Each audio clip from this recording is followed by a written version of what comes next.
Hello, आजच्या व्हिडिओमध्ये discuss करूया हे सम. आणि या सम मध्ये तुम्हाला बघा फिगर दिलंय आणि काही इन्फॉर्मेशन दिलंय. ओके, आता इन्फॉर्मेशन मध्ये काय दिलंय वाचूया. काय दिलंय?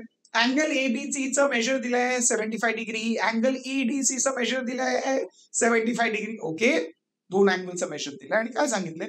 State which two triangles are similar. म्हणजे या फिगर मध्ये कोणते दोन ट्रायंगल्स आहेत ते एकमेकांना समरूप असणार आहे ते आपल्याला बघायचंय. आणि बाय विच टेस्ट, कोणतं test? Okay, also write the similarity of this two triangles by a proper 1-to-1 correspondence. आपल्याला माहित आहे जेव्हाही आपण ट्रायंगल सिमिलर लिहितो 1-to-1 करस्पॉन्डन्स बघून लिहायला पाहिजे ना. ते सिमिलॅरिटी लिहिलंय, सिम्बल लिहिलंय म्हणजे करस्पॉन्डन्स असायला पाहिजे. ते बघूनच आपल्याला ट्रायंगलचं नाव घ्यावं लागतं. ते शिकलेत ना, मी डिस्कस पण केलं. आठवतं ना सिमिलॅरिटीचा कॉन्सेप्ट, टेस्ट ऑफ सिमिलॅरिटी. ते 2 व्हिडिओज बघितलेत. नाही व्हिडिओ तर नाही बघितले ते व्हिडिओ तर बघून घ्या. त्याचं लिंक मी तुम्हाला डिस्क्रिप्शन मध्ये दिलंय. आता हे सर डिस्कस करूया. पहिल्यांदा सांगितलं कोणते दोन ट्रायंगल्स. ट्रायंगल्स आहे तिकडे. एक मोठा ट्रायंगल आहे ट्रायंगल एबीसी आणि दुसरं ट्रायंगल आहे छोटंसं ट्रायंगल आहे ट्रायंगल डीईसी. हे कन्सिडर करूया. म्हणजे आपण इकडे काय ना in triangle ABC and triangle DEC. पहिल्यांदा आपण जस्ट ट्रायंगल कन्सिडर केलंय. आता या दोन्ही ट्रायंगल मध्ये आपल्याला एक इन्फॉर्मेशन दिलंय की एक पेअर ऑफ अँगल कॉन्ग्रेट आहे. तर लिहूया. ट्रायंगल एबीसी मध्ये जे अँगल एबीसी आहे ते ट्रायंगल डीईसी मधल्या अँगल ईडीसी ला कॉन्ग्रेट आहे. कारण दोघांचं मेजर 75 डिग्री आहे. म्हणजे ते लिहूया angle ABC is congruent to angle EDC. हे दोन्ही अँगल्स एकमेकांना कॉन्ग्रेट आहे. का कॉन्ग्रेट आहे? कारण दोघांचं मेजर 75 डिग्री आहे. हे लिहूया. आता अँगल मेजर दिलंय. ओके, एक लिहिलं. आपल्याला 3 टेस्ट माहित आहेत. ए टेस्ट आहे, एसएसएस टेस्ट आहे, एसएएस टेस्ट आहे.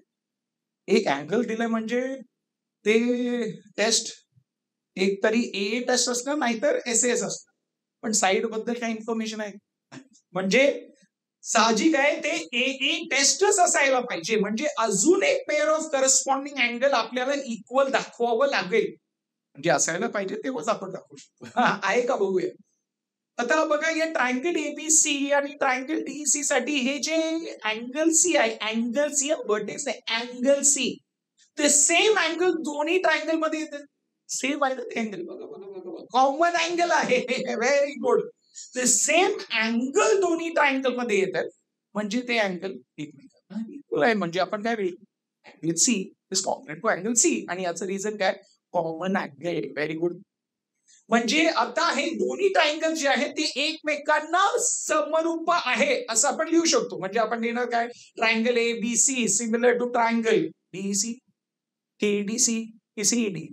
म्हणजे 1-to-1 करस्पॉन्डन्स. Very good. आता एका ट्रायंगलचं नाव तुम्ही लिहा. एबीसी लिहा, बीएसी लिहा, सीएबी लिहा. कसं लिहायचं ते लिहून ठेवा पहिलं. आणि त्याच्याप्रमाणे 1-to-1 करस्पॉन्डन्स बघून दुसऱ्या ट्रायंगलचं नाव लिहावं लागेल. ओके, आपल्याला टेस्ट माहित आहे. रिझन काय लिहायचं ते माहित आहे. By a test of similarity. पण आता करस्पॉन्डन्स. ओके, तर करस्पॉन्डन्स एकदम सोपं आहे. मी शिकवलंय. आपण डिस्कस पण केलंय की अँगल जेव्हा एकमेकांना इक्वल असतात ते एकमेकांना जेव्हा कॉन्ग्रेट असतात तर ते अँगल जे वर्टेक्स आहेत ते एकमेकांना करस्पॉन्ड करतात. तसंच आहे. म्हणजे तुम्ही एकदम सोपं आहे. फर्स्ट बघा इकडे अँगल एबीसी अँगल ईडीसी ला कॉन्ग्रेट आहे. म्हणजे बी जे आहे ते डी ला करस्पॉन्डन्स त्यांचं आहे. ई डी ला करस्पॉन्ड करत आहे. म्हणजे बी जे आहे त्याच्या समोर इकडे काय लिहायचं डी. Very good. लिहिलं ना तुम्ही सांगणार म्हणजे सोपं आहे. अजून एक पेअर ऑफ अँगल्स इक्वल आहेत. म्हणजे अँगल सी ला कॉन्ग्रेट आहे. म्हणजे वर्टेक्स सी ला करस्पॉन्ड करत आहे. वर्टेक्स सी ला करस्पॉन्ड करतंय. झालं. आता 2 मिळाले म्हणजे तिसरं जे काय ते उरलेलं राहिलेलं काय ई आहे. ई लिहा म्हणजे झालं. आणि लिहायचं हे दोन्ही ट्रायंगल्स एकमेकांना समरूप आहे, सिमिलर आहे by a test of similarity. झालं तसं. म्हणजे एक लक्षात ठेवायचं जेव्हाही दोन ट्रायंगल्स सिमिलर असतात डायरेक्टली फक्त ट्रायंगलचं नाव कसंही लिहायचं नाही. 1-to-1 करस्पॉन्डन्स बघून लिहायचं. Very good. ते इम्पॉर्टंट. ओके, आता तुम्हाला हे समजलंय. चला मग अजून एक सम बघूया. ते ट्राय करतात. चला बघूया. आणि या सम मध्ये बघा आपल्याला फिगर दिलाय. फिगर मध्ये इन्फॉर्मेशन दिलाय. तुम्ही इन्फॉर्मेशन बघा ना. ट्रायंगल पीक्यूआर मध्ये ही साईड जे आहे त्यांचं लेंथ दिलंय. ओके, आणि एलिमेंट मध्ये पण सेम आहे. तिन्ही जे साईड्स आहेत त्यांचं लेंथ दिलंय. म्हणजे साहजिक आहे आपल्याला विचारले ट्रायंगल सिमिलर आहेत का, आणि आहेत तर कोणत्या टेस्ट, म्हणजे आपल्याला माहित आहे एस नाही, ए नाही, म्हणजे साहजिक आहे की एस टेस्टच असायला पाहिजे का, तिन्ही साईड जे आहेत त्यांचं benefit. आता एस टेस्ट मधलं तर काय करायचं असतं, रेशो काढायचे असतात.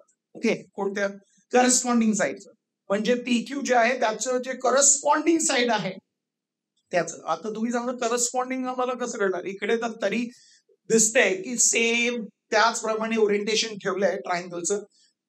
जर आपण हे ट्विस्ट केलं, असं टर्न केलं तर तुम्ही कन्फ्युज होणार, म्हणजे पीक्यूचं कशा बरोबर घ्यायचं रेशो, हे कन्फ्युज नाही व्हायचं. म्हणजे मी तुम्हाला एकदम सोप्या रीतीने ट्रिक देतो, एकदम एकदम म्हणजे एकदम इझी ट्रिक आहे.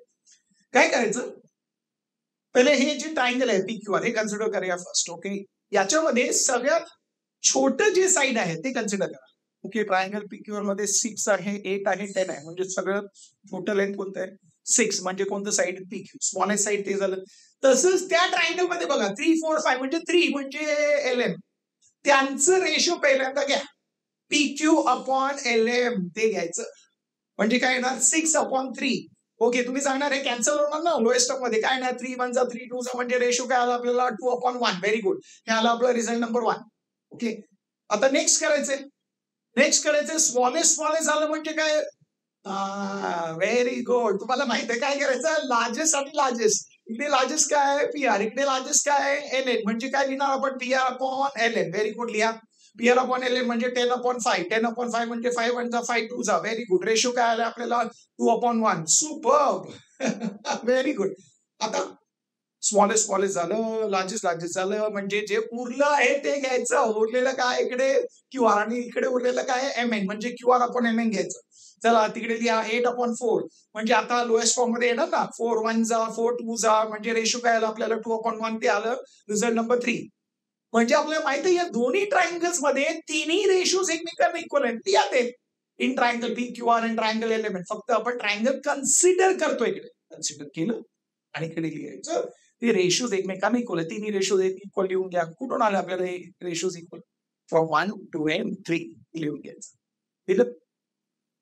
आता म्हणजे आपण लिहिणार की हे दोन्ही ट्रायंगल्स एकमेकांना सिमिलर आहे, पण करस्पॉन्डन्स बघायला हवं. म्हणजे एका ट्रायंगलचं नाव फिक्स ठेवा, PQRचं तुम्हाला PQR ठेवा, दुसऱ्याचं आता बघून लिहायचं. टेस्ट आपल्याला माहिती आहे कोणतं टेस्ट आहे, एस टेस्ट ऑफ सिमिलॅरिटी, आपण रिझन मध्ये लिहिणार, पण पहिल्यांदा करस्पॉन्डन्स बघूया. तर करस्पॉन्डिंग कसं येणार आहे, तुम्ही सांगणार आत्ताच आपण समोर बघितलं तिकडे अँगल्स होते, सोपं होतं, इकडे अँगल्स एक पण नाही. ओके, मग साईड्स मधून रेशो कसं, म्हणजे साईड्स मधून साईडचे जे रेशो त्याच्यातून आपल्याला करस्पॉन्डन्स कसं मिळणार आहे, सांगतो एकदम सोपं आहे. इकडे बघा हे 3 रेशोज आहेत, पहिला रेशो कडे PQ आणि L. आपल्याला माहिती आहे एका ट्रायंगलचं नाव काय, फर्स्ट ट्रायंगलचं PQR, म्हणजे वर्टेक्स मध्ये PQ आणि R ते लक्षात ठेवायचं. इकडे काय LMN. ओके, फर्स्ट रेशो घ्या PQ upon L. PQ, P आहे वर्टेक्स, P आहे वर्टेक्स Q आहे, कोणतं वर्टेक्स राहिले, मिसिंग वर्टेक्स कोणतं इकडे R. हे मी लिहिलंय, तुम्हाला लिहिण्याची गरज नाही, फक्त लक्षात ठेवायचं, हे डोक्यामध्ये लक्षात ठेवायचं. ओके, R आहे इकडे, LM वर्टेक्स कोणतं उरलेलं राहिलेलं मिसिंग काय, म्हणजे R आणि N हे एकमेकांना करस्पॉन्ड होत आहे, म्हणजे R च्या समोर लिहायचं N, म्हणजे जे मिसिंग वर्टायसेस आहेत ते एकमेकांना करस्पॉन्ड करतायत. सिंपल, एकदम सिंपल. म्हणजे तुम्ही काय नाही एवढं सिंपल आहे, हो ते सांगतोय. मग आता दुसरे रेशो बघून तुम्ही काढू शकता ना. चला बघा, QR आहे म्हणजे कोणतं मिसिंग आहे, P, इकडे M आहे, N आहे, म्हणजे काय मिसिंग आहे L, म्हणजे P बरोबर काय करस्पॉन्ड करते L, म्हणजे P च्या समोर इकडे काय लिहायचं L. झालं. आता काय, आता ते उरलं आहे तेच, उरलं आहे कोणतं आहे इकडे L झालं, N झालं, म्हणजे M.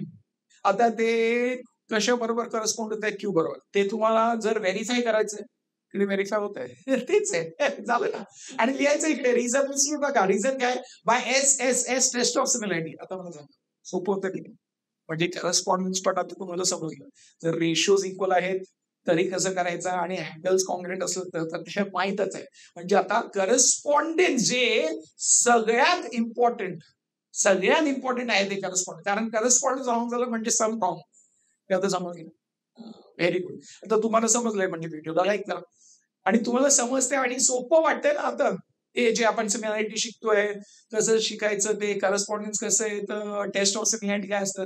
तुम्हाला सोपं वाटतंय, तुम्हाला ईझी वाटतंय म्हणजे तुमच्या मित्रांबरोबर पटपट शेअर करा. आणि चॅनलला तर सबस्क्राईब केलंच असेल ना? नाही केलं तर आता सबस्क्राईब करा. आणि मी तुम्हाला भेटणार आहे पुढच्या व्हिडिओमध्ये अजून असेच जे सम्स आहेत सिमिलॅरिटी मधलं ते डिस्कस करूया टेस्ट ऑफ सिमिलॅरिटी वर. आणि तोपर्यंत शिकत राहा, स्माइल करत राहा, शेअर करत राहा.